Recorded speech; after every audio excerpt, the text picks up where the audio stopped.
शिवरायांचे मावळे आम्ही, शिवरायांचे मावळे आम्ही, भगवा म्हणजे आमच्यासाठी सर्व काही. शिवरायांचे मावळे आम्ही, भगवा म्हणजे आमच्यासाठी सर्व काही.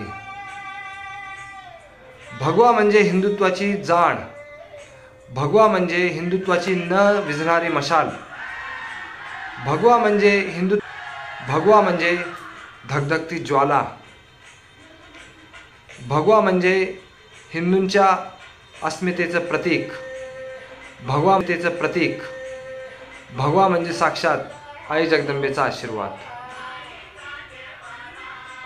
भगवा म्हणजे गौरव, भगवा म्हणजे गौरव तर समूळ 18 पगड जातीचा. भगवा म्हणजे भक्तिपंथाची शौर्यगाथा, भगवा म्हणजे शौर्याचे प्रमाण.